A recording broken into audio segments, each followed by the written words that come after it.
Olá pessoal, bem-vindo a mais um Literatos. Neste vídeo nós vamos estar fazendo mais um review, vamos estar indicando mais um livro de um tema de extrema importância, tanto do ponto de vista teológico quanto filosófico, e de um tema que é inevitável que, por mais que o cristão queira se afastar, se isentar, ou querer manter uma distância sobre essa questão, ainda assim é inevitável nós tomarmos uma posição sobre esse assunto ou entrarmos em discussão. Nós vamos estar falando propriamente de um livro sobre filosofia política, ou poderíamos dizer na possibilidade de uma teopolítica ou numa visão teológica da política.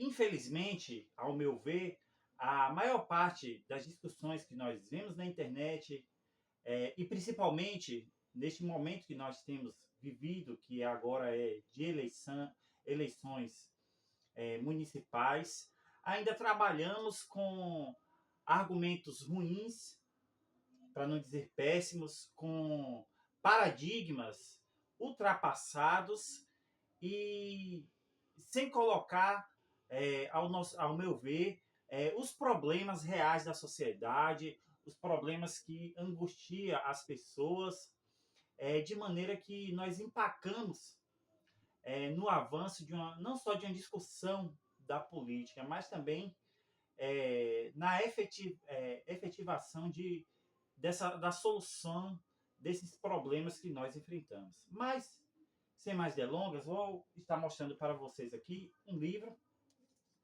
que nós vamos estar fazendo review, que é Visões e Ilusões Políticas, uma análise crítica cristã das ideologias contemporâneas, do David Koyzis.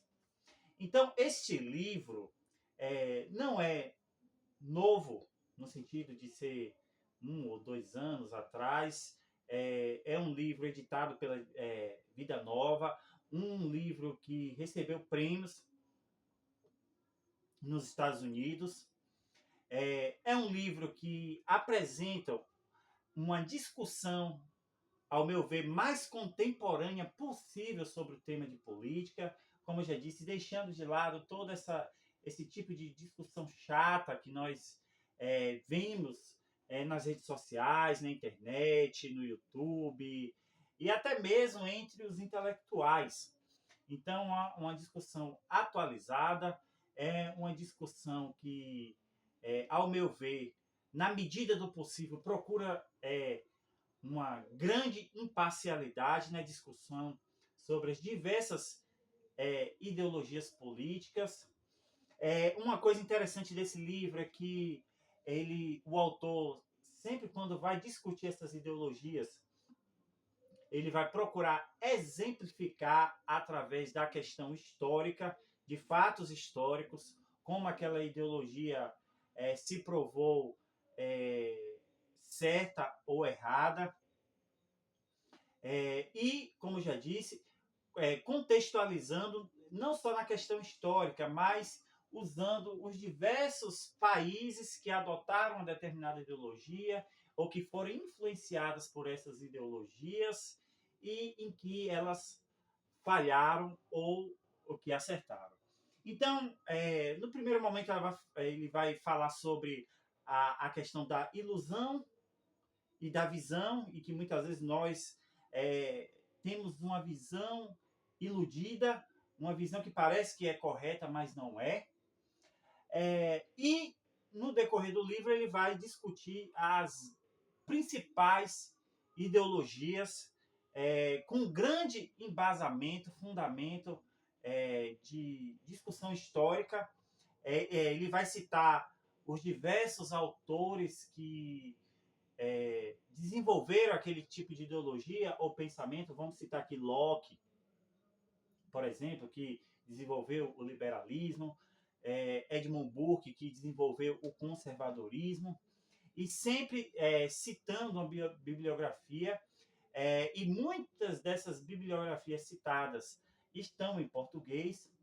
E essa discussão histórica ou discussão do autor, é interessante que o David ele vai citar de uma maneira pontual só para esclarecer e dar aquilo que a gente precisa saber sobre o autor e aquela ideologia. Não vai ter uma discussão exaustiva de história da filosofia sobre o assunto, ou seja, ele vai citar na medida que vai esclarecer o propósito do livro. Então ele vai falar aqui sobre, por exemplo, o liberalismo, as vantagens ou aquilo que o liberalismo trouxe de bom e as dificuldades, tanto filosóficas quanto teológicas. No final de cada capítulo que ele vai discutir aquela ideologia, ele vai mostrar a fraqueza. Ele vai falar também sobre a tendência que nós temos de idolatrar uma determinada ideologia e aquilo que aquela ideologia coloca como salvação. Então, por exemplo, o que seria a salvação para o liberalismo? O que seria a salvação para o comunismo? O que seria a salvação para o conservadorismo? Então, ele vai discutir cada uma dessas ideologias. Então, vai mostrar, por exemplo, a dificuldade do liberalismo seria a ideia de que, apesar de podermos defender os direitos individuais, o que o liberalismo defende, nós vivemos em comunidade, assim como, por exemplo, a igreja é uma comunidade, e existem consequências que são coletivas, e existem decisões que são coletivas, não são individuais. Então, certas questões de Estado, certas questões políticas têm que ser levar em consideração os seus impactos coletivos e não somente individuais, porque nós não somos átomos isolados. Por exemplo, com relação ao conservadorismo, ele vai citar a problemática de que, por exemplo, qual seria essa tradição que o conservadorismo realmente defende? Porque muitas vezes a tradição que o conservadorismo defende sempre é uma tradição datada da sua época. E a sociedade é uma sociedade dinâmica, que a todo momento está mudando. Né? Eu achei muito interessante essa abordagem e essa crítica. Né? Apesar de que ele também vai mostrar aquilo que o conservadorismo contribuiu para a discussão política. No que tange ao comunismo, por exemplo, ele vai falar, vai começar a falar que não existiu simplesmente o comunismo marxista, mas até desde a antiguidade se defendeu uma forma de comunismo, existiam socialistas utópicos, existiu até um certo comunismo cristão, na medida em que os cristãos repartiam entre si as suas coisas, sem nenhuma pretensão de um projeto político, faz as suas críticas, as suas experiências que teve lá na União Soviética, na China, a queda que essa ideologia tem pelo totalitarismo e como desbancou em totalitarismo, mas ao mesmo tempo mostrou como aqueles ideais surgiram a partir de ideais de uma luta por uma maior justiça social, uma luta por direitos, principalmente direitos dos trabalhadores. Ele analisa também a democracia, as dificuldades, os problemas da democracia e, nesse sentido, o autor ele vai mais assim, o que eu senti é que ele vai mais tender a debandar mais para a questão democrática, ele vai defender mais a democracia, ele vai ver que a democracia é um regime mais, com todas as suas dificuldades, a que a gente deve mais apostar. Ele vai abordar também a questão do nacionalismo, mostrar suas raízes, aquilo que é o nacionalismo, o que não é o nacionalismo, a diferença entre nacionalismo e o patriotismo, as várias, como é que diz, raízes do nacionalismo, que às vezes o nacionalismo tem a ver com uma identidade que um determinado grupo tem de país, e ele também vai estar exemplificando através de vários países onde existiram e existe esse fenômeno nacionalista. E, por fim, ele vai falar sobre a pluralidade política, como a gente pode pegar de cada ideologia dessa, do ponto de vista cristão, e pegar aquilo que é de bom em cada uma dessas para nós construirmos uma sociedade melhor. Então, assim, eu acredito que foi um livro muito interessante, talvez me arrisque a dizer o melhor livro sobre o assunto para o cristão, que tem uma discussão contemporânea, que não tem uma discussão a partir de clichês que nós ouvimos exaustivamente aí na internet.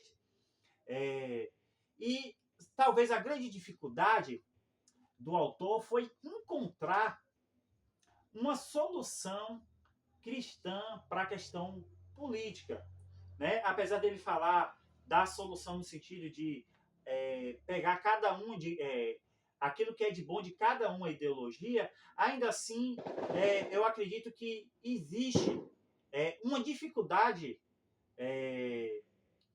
que não é necessariamente uma dificuldade bíblica, mas uma dificuldade de nós encontrarmos uma solução em que possamos usar a Bíblia e possamos usar argumentos bíblicos para questões políticas, o que eu acho que é muito difícil. Não por falha da Bíblia, mas porque, ao meu ver, a mensagem bíblica ela não é um manual de política, né? Eu acredito que a Bíblia ela vai citar a política ou respostas na medida, principalmente numa teopolítica neotestamentária, naquilo em que em algum momento possa tocar na consciência do cristão. Então, por exemplo, quando o cristão é afetado nas suas convicções, você deve escolher a sua convicção cristã do que a palavra de um político ou da política vigente, por exemplo. Mas eu não acredito que a Bíblia tenha um modelo, ou que ela se propõe a ter um modelo ou uma discussão de uma filosofia política, mesmo porque essa não é a pretensão. Na verdade, eu acredito que exista, se você for olhar no Antigo Testamento, uma leitura espiritual da política, na medida em que Deus guia certos homens, na medida em que Deus guia certos projetos, até para o mal do seu povo, para punir o seu povo. Mas eu não acredito que exista na Bíblia uma pretensão de uma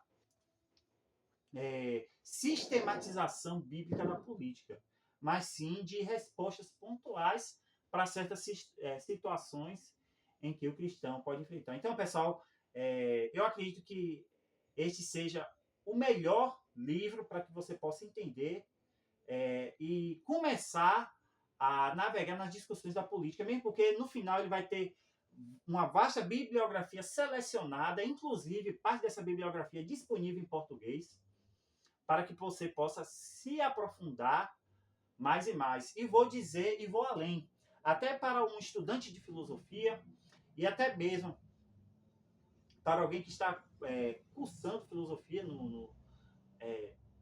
em universidade, existem muitas questões aqui, quando ele vai discutir as ideologias, que você pode pegar desse livro. Se você quiser deixar a parte da discussão teológica de lado, ainda assim existem muitas coisas aqui que são aproveitadas. Não só da discussão ou do embasamento teórico sobre as diversas ideologias, que eu acredito que é um embasamento seguro e não enviesado, mas também da vasta bibliografia que o autor indica. Então, pessoal, espero que tenham gostado. Tem o nosso Pix, se você quiser fazer doações para o nosso canal, ajudar com o canal. Brevemente estaremos com um novo espaço para apresentar, mais confortável, para apresentar os reviews, as discussões. E até a próxima.